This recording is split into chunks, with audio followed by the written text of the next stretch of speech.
Rachel Carson, an author and advocate of nature, once said, "One way to open your eyes is to ask yourself, what if I had never seen this before? What if I knew I would never see it again?" This was the reality many people faced in the 1900s as they watched millions of acres of wilderness being destroyed to make room for more development. However, some of these people took action to protect the places that they loved.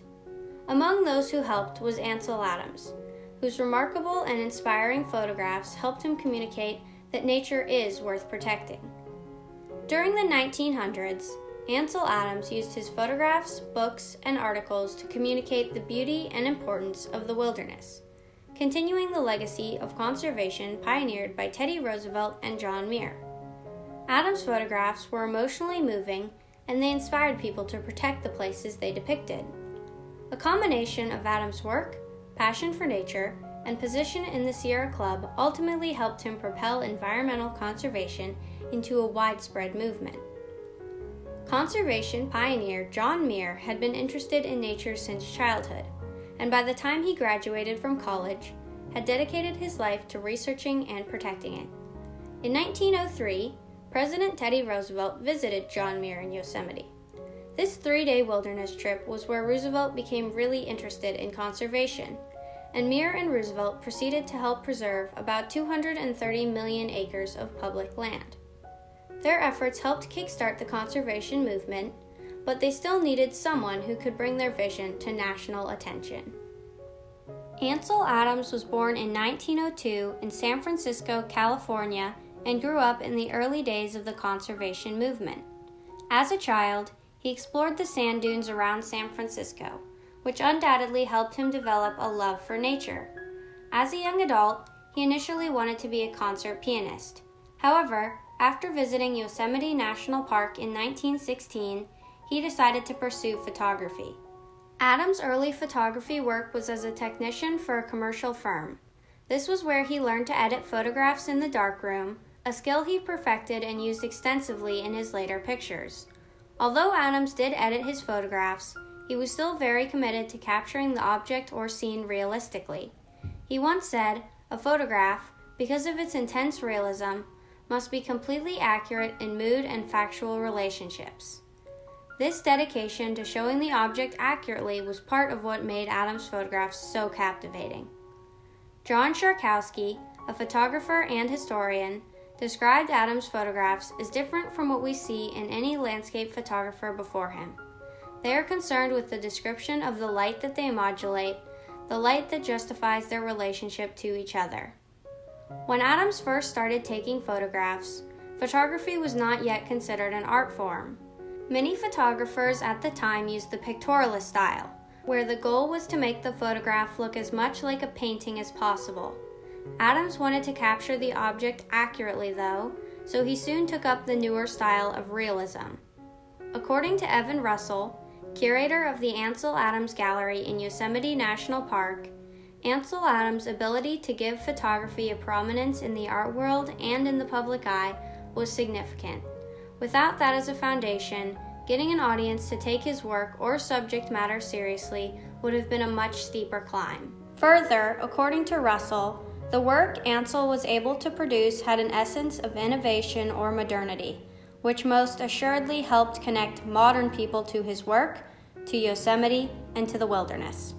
In 1936, Alfred Stieglitz, a highly influential photographer, editor, and art gallery director, gave Adams a spot in his prestigious New York gallery.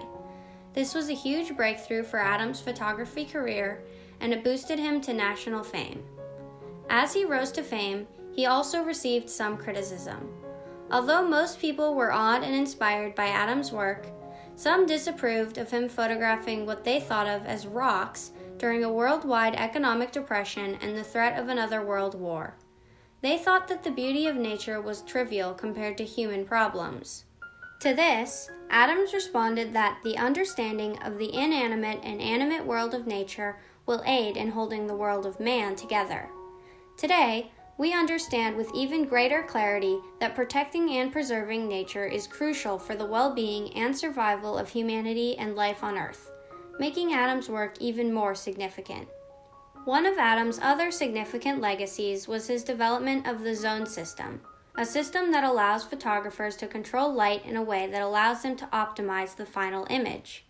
Ian Carlson, manager of the Ansel Adams Gallery in Yosemite National Park, says that he still sees many photographers using Adams' zone system to photograph the park today, as it is still a widely used technique for black and white photography. This system has been employed by other photographers all over the world, and it has enhanced the impact of their communication through photography. Most of Adams' photography was done during his younger years, and in his later years, he shifted most of his effort to the conservation movement. He often worked with Nancy Newhall, and together, they published many books and articles with Adams' photographs and Newhall's descriptions. Newhall had experience writing for photography collections and had even worked with Paul Strand, whose photography style was a major influence on Adams. One of Adams' most famous books about conservation was This is the American Earth. This book became famous alongside other conservation awareness books, including Rachel Carson's Silent Spring. Supreme Court Justice William O. Douglas even declared it one of the great statements in the history of conservation. Although Adams' photographs had a major influence over how the public viewed nature, some of his most influential actions came from his position on the board of directors of the Sierra Club. Adams' work at the club was extremely influential during the creation of Kings Canyon National Park. Kings Canyon was an area near Sequoia National Park, but since it wasn't initially part of the park, it was threatened by the lumber business and farmers. Another threat to the area was Los Angeles' desire to build multiple dams along the canyon to produce hydroelectric power. This would flood parts of the canyon and dry up other parts, changing the whole structure of the valley. All of these threats of destruction were halted, however, when Adams put together a collection of photographs from the region to convince Congress to make it into a national park. His collection was successful, and Kings Canyon is still in its natural state today, as a national park. Ansel Adams' work, along with other general promotion of wilderness, created a boom in visitors to the national parks. In the 1950s, the National Park Service responded by implementing a program called Mission 66.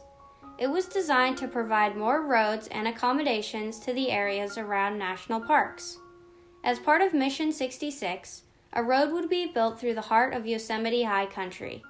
This would allow more visitors to have easier access to Yosemite Valley, but building the road would also mean dynamiting a 3-mile stretch of beautiful glacier-carved cliffs. Adams was connected to the more remote parts of Yosemite and was angered by the response of the National Park Service. He wrote many angry letters and telegrams to persuade them to stop, but he was not successful. Over the years, Adams fought many other battles with organizations to prevent natural landscapes from being urbanized. He once said, "It is horrifying that we have to fight our own government to save the environment." Because of his work in both photography and conservation, Adams received 2 major medals of honor.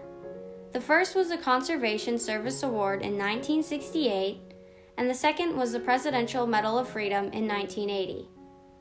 When giving Adams the Medal of Freedom, President Carter said, "It is through Adams' foresight and fortitude that so much of America has been saved for future Americans." Dave Brower, a former president of the Sierra Club, also described Ansel Adams' influence, stating, "We saw beauty because Ansel had seen it first and had interpreted it with a strength that was identifiable at 100 yards. If there were an Ansel Adams print, you would know it. It just sort of sang out." Even though Ansel Adams is no longer alive, his work continues to influence the world. If he had not shown the world the beauty of wilderness, many national parks and undeveloped places would no longer be in their natural states. If there's one thing that our nation learned from Ansel Adams, it is that nature is incredibly beautiful and that if we work together, we can preserve and protect it.